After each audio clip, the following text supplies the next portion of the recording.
that during those days, traditionally, everyone in the society was regarded to be as part of the family. And that's why they were given mandate to punish any person. Even though you find you do something wrong, anybody who is not your blood related family member can punish you. And that is why we say that traditional African family is wider in membership than the nuclear family, because the nuclear family is just made up of the father, the mother, and the children. Yes. It includes the living dead, the living, and those yet to be born. Now, this point, it includes the living, the living dead, the living, and those yet to be born. I can explain it this way. You see now, the dead and the living dead, they are regarded to be still in the family, and that's why there are things like pouring of libations, naming children after ancestors, those who are dead. You see, asking for advice from them. Yes. Traditional African family is a socio-religious unit. I didn't get that. Anyone who thinks can explain that? It is a social. Religious unit.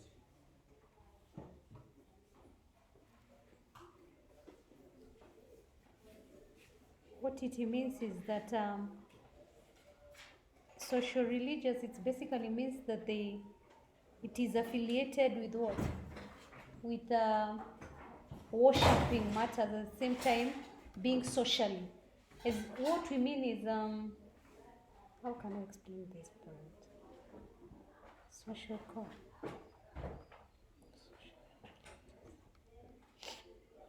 It means that people have to be together. They have to work together in worshiping God. They have also to work together. They have to come together and work together as one to worship and to be able to relate well with each other. So when we mean social religious is everything that is done traditionally. It is matters to do with what? Worship of God and togetherness, doing things together. Everything. That is how I explain that point. Family relationships entail obligations and rights which extend to all members of the family. This applies that you see the elders, mostly in our family, the male gender are regarded to be the heads of the family, isn't it? So, being the heads of the family, they come up with rules and obligations which the rest of the family should follow. And if you don't follow those rules, you are accountable and you are also punished. Thank you. That is all.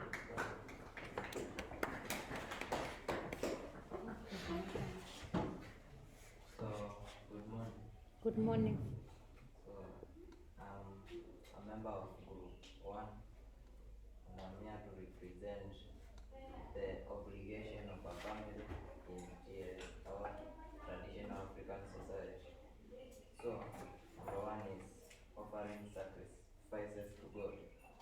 Family offers sacrifices to God, like a family. This one can be experienced by those who have already lived with their grandparents, those who were exercising that act of a family offering sacrifices, most especially in shrines and those holy places like Eid.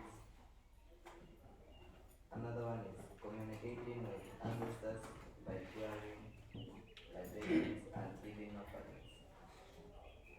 Before you started eating or drinking anything in traditional African society, you had to pour that thing you are eating or you are drinking to honor those your ancestors, those that had already departed a long time ago. Giving the dead a decent burial. Even today, if someone, be it a relative of a family, has already passed on, the family, the family that relative was belonging to, it is the one which organizes the burial of that person. Another one is arranging marriages for young people and those are married. This one is like the way teacher told us that in traditional African society, the grown-up youth were being searched for their partners, and this one was done by the family members.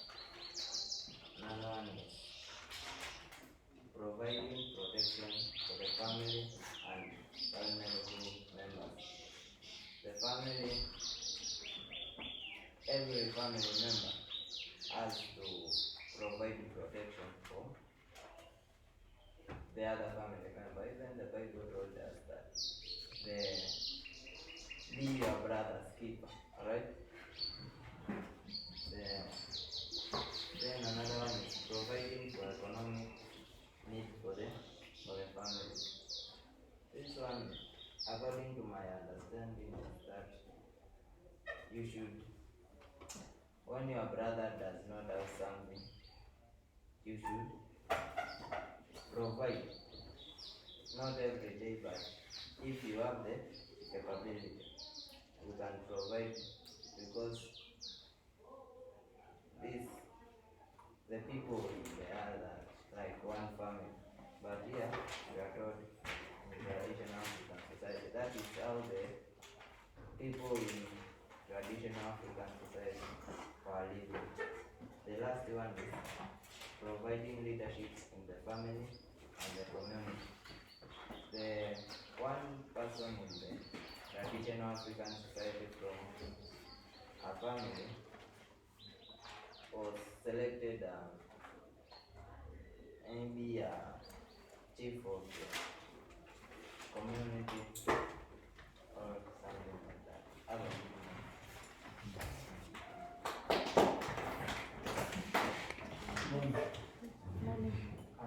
I'm going to take you to the advantages of a traditional compound, and I'm not going to take much time because these are teaching normally. So, first one is it promotes a sense of belonging for all its members. Secondly, elders are respected by the young. In tradition, elders were being respected by the young, but nowadays, there's nothing like that. Another one is it promotes a collective responsibility.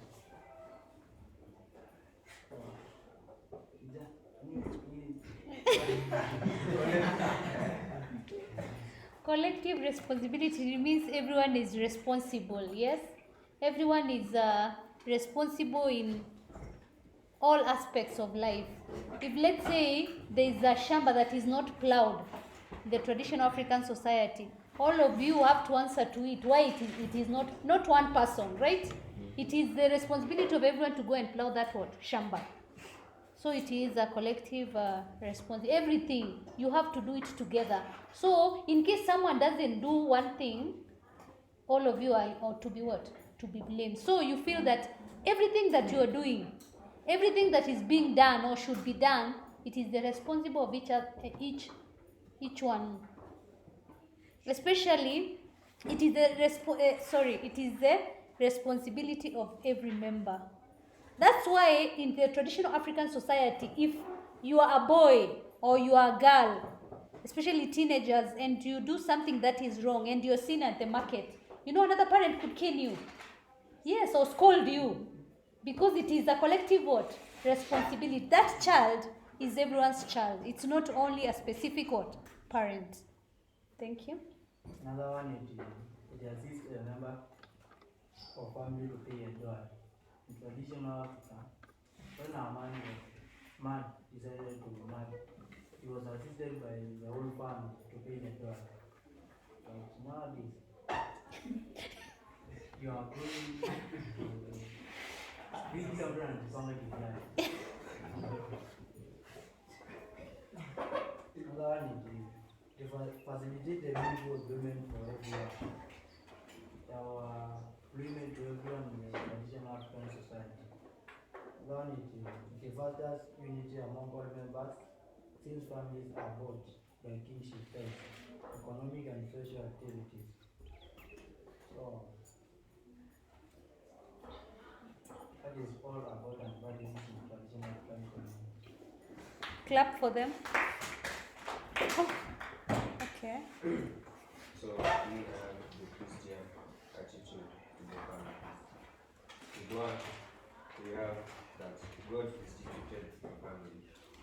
As we were starting, he told us that during the beginning, God created Adam, and he gave him, he saw that he was lonely, and so gave him a wife called Eve. And so there, marriage was instituted, and date began.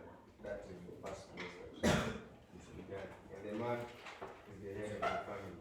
Normally, that is known by everyone. And the father is the head of the family, followed by the mother with the head. And then downward. It provides a good environment for upbringing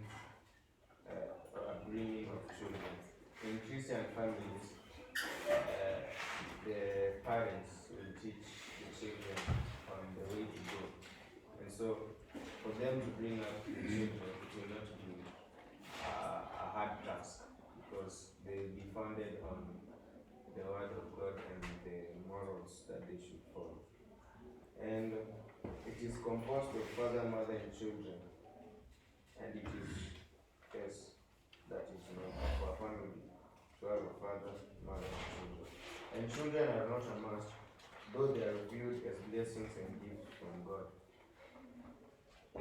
We were told that in traditional setting, children were a must, and for it to be complete, children were needed. But nowadays, children are not a must, and still a family is complete, though the children are a blessing from God. Both husband and wife should fulfill their conjugal rights towards each other, and to have peace in a family, you have to give to your wife what she wants.